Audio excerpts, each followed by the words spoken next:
At 3:17 a.m. Greenwich Mean Time on November 12th, in the darkest hours before dawn, an Iranian Revolutionary Guard Corps fast attack boat designated Zulfiqar 4 crossed the center line of the Strait of Hormuz shipping lane, carrying anti-ship missiles and a crew of 12 men who believed they controlled these waters. What the crew did not know, what their commanders in Tehran did not know, what intelligence analysts monitoring radio traffic from listening posts in Bahrain could not have predicted, is that they had just entered a technological kill zone so sophisticated that their entire naval doctrine had become obsolete in a single deployment. The weapon that rendered them helpless was invisible, undetectable, and already operational. What happened in the 72 minutes that followed would fundamentally alter the balance of military power in the Persian Gulf and eliminate Iran's primary source of geopolitical leverage in a confrontation that has been building for 43 years. The Strait of Hormuz is 21 miles wide at its narrowest point. Through this confined waterway flows approximately 21 million barrels of oil every single day, representing roughly 21% of global petroleum consumption and 30% of all seaborne traded oil. The economic value of cargo transiting this strait exceeds $1. $2 billion daily. The Iranian Revolutionary Guard Corps has spent 4 decades developing the capability to close this waterway, constructing underground missile bunkers along the northern coastline, deploying swarms of fast attack boats armed with Chinese-designed C-802 anti-ship missiles, and positioning naval mines in locations that would maximize disruption to commercial shipping. This strategy, known in military doctrine as asymmetric sea denial, has been Iran's answer to overwhelming American naval superiority. Control the strait, control the global energy market, force concessions from Washington. That was the theory. The theory just died. The United States Navy deployed something into the Strait of Hormuz 3 weeks ago that intelligence analysts are calling the most significant advancement in naval warfare capabilities since the introduction of satellite-guided munitions in 1991. The deployment occurred without public announcement, without congressional testimony, without the standard press releases that accompany carrier strike group movements or major weapon system activations. The program is designated AN/SLQ-75 in unclassified documents, but that designation tells you nothing about what this system actually does. What it does is identify, track, target, and neutralize every Iranian naval asset, every missile launcher, every radar installation, and every command node simultaneously across a theater of operations spanning 96,000 square miles of ocean and coastline. The system creates what defense analysts are describing as total battle space transparency, combined with instant targeting capability at ranges that make Iranian weapons effectively worthless. Here's what that means in practical terms. Every Iranian fast attack boat that enters the Persian Gulf is tracked continuously from the moment it leaves port. Every mobile missile launcher positioned along the Iranian coast is geolocated to within 3 meters. Every radar installation, every communications relay, every command bunker is mapped in real time and updated continuously as new intelligence is processed. The system integrates data from overhead satellites, underwater sensor networks, airborne surveillance platforms, and ship-mounted radar arrays into a single unified targeting picture that updates 4 times per second. Iranian forces can be identified, targeted, and engaged before their crews know they have been detected. The engagement can occur from platforms beyond the range of Iranian weapons systems. The Revolutionary Guard Corps just discovered it is fighting a 20th century war against a military that has moved into a different technological era entirely. The implications of this deployment extend far beyond tactical naval superiority in the Persian Gulf. Iran's entire geopolitical strategy for the past 16 years has been built on the assumption that it could threaten global energy supplies by closing or disrupting traffic through the Strait of Hormuz, using that threat as leverage in negotiations over its nuclear program, its regional proxy operations, and its confrontational relationship with Israel and Saudi Arabia. That leverage is gone. The threat is no longer credible. The Revolutionary Guard's multi-billion-dollar investment in coastal defense infrastructure, its thousands of anti-ship missiles, its fleet of fast attack boats, all of it has been rendered strategically obsolete by a weapons system that most Americans do not know exists, and that Iran cannot counter with any technology currently in its arsenal or available from its partners in Moscow or Beijing. Subscribe to Dr. Elena Harris right now and make absolutely certain you have notifications turned on, because what you are about to hear is information that is moving faster than any traditional news cycle can track. And the next 72 hours will determine whether the geopolitical order in the Middle East that has existed since 1979 survives or collapses entirely. The ANSLQ-75 system is not a single weapon, but an integrated network of sensors, artificial intelligence targeting algorithms, electronic warfare capabilities, and precision strike platforms that function as a unified system. The technology combines three distinct capabilities that, when integrated, create effects that Iran has no effective countermeasures against. The first capability is persistent wide-area surveillance using a combination of space-based synthetic aperture radar, long-endurance unmanned aerial vehicles equipped with advanced electronic intelligence gathering equipment, and a network of underwater acoustic sensors that can detect submarine and surface vessel movements across the entire Persian Gulf. This surveillance architecture provides commanders with continuous real-time awareness of every military asset Iran operates in the maritime domain. The second capability is artificial intelligence-powered threat assessment and targeting. The system processes sensor data using neural networks trained on decades of Iranian military operations, identifying patterns of behavior that signal hostile intent before weapons are armed or vessels move into attack positions. The AI component can distinguish between civilian fishing vessels and military fast attack boats based on engine acoustics, speed patterns, and radio emissions. It can identify mobile missile launchers being repositioned for firing based on the characteristic electromagnetic signatures of their targeting radars activating. It assigns threat probability scores to every tracked object and automatically generates targeting solutions for the highest priority threats. Human operators retain final firing authority, but the targeting data is presented with such precision and such comprehensive supporting intelligence that engagement decisions can be made in seconds rather than minutes. The third capability, and the one that Iranian commanders find most devastating, is coordinated multi-domain strike capability that can engage targets simultaneously from air, surface, and subsurface platforms at ranges exceeding the maximum effective range of Iranian weapons by factors of 3 to 5. An Iranian fast attack boat armed with C-802 missiles has an effective engagement range of approximately 75 miles under optimal conditions.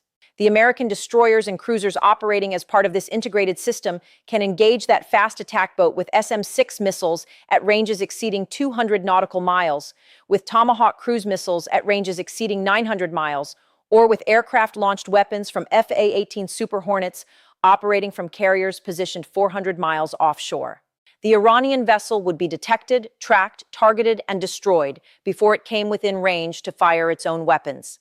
The engagement would occur so rapidly that the crew would have no opportunity to transmit warning, no time to activate countermeasures, no possibility of escape. The Zulfiqar 4 that crossed the shipping lane center line at 3:17 a.m. on November 12th learned this the hard way. The vessel was tracked from the moment it departed its berth at Bandar Abbas Naval Base at 1:43 a.m. local time. Satellite imagery identified the boat as a tier-class fast attack craft, 47 feet in length, powered by twin diesel engines producing a combined 2,800 horsepower, armed with 4 C-701 anti-ship missiles and a 23mm cannon. The crew of 12 included a Revolutionary Guard Corps naval commander named Hassan Ahmadi, who had 17 years of service and had participated in harassment operations against American naval vessels on 4 previous occasions. Ahmadi believed he was conducting a routine interdiction patrol. He was wrong. At 3:19 a.m., 2 minutes after crossing into the shipping lane, the Zulfiqar 4's radio equipment began experiencing what the crew initially interpreted as atmospheric interference. Communications with their command post became garbled, then dropped entirely. What the crew did not realize is that their radios were being jammed by electronic warfare systems operating from an EA-18G Growler aircraft circling at 25,000 feet, 60 nautical miles to the south. The jamming was selective and surgical, targeting only the military frequencies the Revolutionary Guard uses, while leaving civilian maritime communications unaffected. The Zulfiqar 4 was isolated, cut off from its chain of command, unable to receive orders or transmit situation reports. At 3:21 a.m., Ahmadi ordered his crew to activate their targeting radar, attempting to locate the source of the jamming. The radar emissions were detected instantly by the integrated sensor network, processed by the AI targeting system, and flagged as hostile action. Within 8 seconds, 3 separate weapons platforms had generated firing solutions. The USS Gravely, an Arleigh Burke-class guided missile destroyer positioned 140 nautical miles southeast of the Zulfiqar 4's location, had locked a SM-2 surface-to-air missile onto the Iranian boat's radar signature. An MQ-9 Reaper unmanned aerial vehicle operating at 18,000 feet had designated the target for a GBU-12 Paveway 2 laser-guided bomb. An F/A-18E Super Hornet from the carrier USS Dwight D. Eisenhower had acquired the target with an AGM-154 joint standoff weapon. But the weapons were not fired. This is the critical point that reveals the strategic shift that has occurred. The United States did not destroy the Zulfiqar 4. Instead, at 3:22 a.m., Commander Ahmadi received a radio transmission on an emergency frequency, delivered in Farsi, that informed him his vessel had been tracked continuously for the past 98 minutes, that 3 separate weapon systems were currently locked onto his position, that his radio jamming was deliberate and would continue, and that he had 45 seconds to reverse course and return to Iranian territorial waters, or his vessel would be destroyed with all hands. The transmission included the specific coordinates of his current position, the designation of his vessel, and his name. Ahmadi reversed course. The Zulfiqar 4 returned to Bandar Abbas at 4:51 a.m.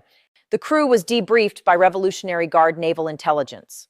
The debriefing report was transmitted to IRGC headquarters in Tehran by 7:30 a.m. local time. By noon, the report had reached the office of Major General Hossein Salami, commander of the Islamic Revolutionary Guard Corps. What that report contained was the recognition that Iran's naval forces in the Persian Gulf are operating in an environment where every movement is observed, every action is anticipated, and every asset can be targeted instantly from distances that make self-defense impossible. The asymmetric advantage Iran spent 40 years developing has been neutralized. The economic implications of this shift become clear when you examine Iran's fiscal situation. The Islamic Republic generates approximately $35 billion annually from oil exports. That represents roughly 60% of total government revenue and 90% of export earnings. Iranian oil production currently runs at 1 million barrels per day, with approximately 85 million barrels per day being exported, primarily to China, India, and Turkey. Every barrel exported must transit the Strait of Hormuz. Iran has no alternative export route that can handle meaningful volume. Pipelines to the north are limited in capacity and would require routing through politically unstable regions. The Iranian economy is completely dependent on maintaining Hormuz transit access. For 16 years, that dependence was balanced by Iran's ability to threaten Hormuz closure, creating mutual vulnerability. American allies needed the strait open. Iran needed it open. But Iran could threaten closure as leverage. That mutual vulnerability created the strategic stalemate that shaped nuclear negotiations, regional proxy conflicts, and the broader confrontation between Tehran and Washington. The deployment of the ANSLQ-75 system breaks that stalemate decisively in America's favor. The United States can now guarantee Hormuz remains open regardless of Iranian intentions. Iran cannot guarantee anything. The leverage is gone. Subscribe and hit that notification bell right now, because the story developing in Tehran over the past 72 hours is moving so rapidly that analysis published yesterday is already outdated. And what happens in the next 48 hours will determine whether the Islamic Republic's strategic posture in the Middle East survives or collapses. The internal dynamics within the Iranian regime reveal deep fractures that this technological development has exposed and exacerbated. The Islamic Revolutionary Guard Corps is not simply a military force, but a parallel government controlling an estimated 40% of Iran's economy through construction companies, telecommunications networks, import operations, and oil contracts worth tens of billions of dollars annually. The IRGC's political power and economic empire are justified by the external threats it claims to defend against. Without credible external threats, without the ability to project power that justifies its domestic dominance, the IRGC becomes a political liability rather than an asset. The deployment that eliminated Iran's Hormuz leverage has created an existential crisis for the Revolutionary Guard as an institution. Major General Hossein Salami, the IRGC commander, is 64 years old and has spent his entire adult life within the Revolutionary Guard structure. He rose through the ranks during the Iran-Iraq War, commanded IRGC Air Force units, and assumed overall command in April 2019. Salami's power base is built on the IRGC's reputation for defending Iranian sovereignty against American aggression. That reputation is now under direct assault from the technological reality that American forces can operate in the Persian Gulf with effective impunity, while Iranian forces can be neutralized at will. Salami faces a choice between acknowledging this reality, which would undermine the IRGC's political position, or attempting to demonstrate Iranian capability through escalation that could result in catastrophic military defeat. The second key figure is Rear Admiral Alireza Tangsiri, commander of the IRGC Navy, who controls the fast attack boats, the coastal missile batteries, and the naval mine inventory that were supposed to give Iran the ability to close Hormuz. Tangsiri has publicly stated on multiple occasions that the Revolutionary Guard can shut down the strait within hours if ordered. Those statements are now demonstrably false. Tangsiri's credibility within the IRGC command structure is destroyed. His options are to admit the capability never existed as advertised, to blame subordinates for failures that are actually systemic, or to advocate for escalation that proves Iranian capabilities despite mounting evidence of the opposite. The third figure is Supreme Leader Ali Khamenei, who is 85 years old and has led Iran since 1989. Khamenei's authority rests on the perception that his strategic decisions have successfully navigated Iran through decades of American pressure while preserving the Islamic Republic's independence and regional influence. The loss of Hormuz leverage without a single shot being fired represents a strategic defeat that cannot be easily explained or justified. Khamenei must decide whether to accept this new reality and adjust Iranian strategy accordingly, or to double down on confrontation, despite the technological disadvantage that now exists. These three men, operating within a political system that rewards appearance of strength and punishes admission of weakness, must now respond to a situation where their primary strategic asset has been neutralized by an adversary they cannot effectively retaliate against. The internal IRGC discussions over the past week, according to sources familiar with regime deliberations, have been described as the most contentious since the aftermath of Qasem Soleimani's assassination in January 2020. The historical parallel that keeps appearing in analysis of this situation is Operation Praying Mantis from April 1988. In that confrontation, Iranian naval forces mining the Persian Gulf and attacking Kuwaiti oil tankers were engaged by American naval forces in a single day of combat that destroyed 2 Iranian oil platforms, sank 1 Iranian frigate, damaged another, and destroyed 3 fast attack boats. The Iranian Navy lost approximately half its major surface combatants in 8 hours. The engagement demonstrated overwhelming American conventional military superiority and effectively ended Iranian attempts to interdict Gulf shipping through naval operations. Iran did not attempt another major naval confrontation for 3 decades. The current situation differs in one critical aspect. In 1988, Iran learned through combat that it could not defeat the American Navy in conventional engagement. In 2024, Iran is learning without combat that it cannot even attempt conventional engagement without being destroyed before reaching weapons range. The psychological impact of this realization may be even more devastating than actual military defeat, because it removes the possibility of believing that better tactics, better luck, or better timing might produce different outcomes. The technological gap is not about tactics. It is about fundamental capability. China's response to this development reveals its own strategic calculations. Beijing has been Iran's largest oil customer, purchasing approximately 900,000 barrels per day, despite American sanctions. Chinese strategists have long viewed Iranian ability to threaten Hormuz closure as useful leverage against American military presence in the Persian Gulf.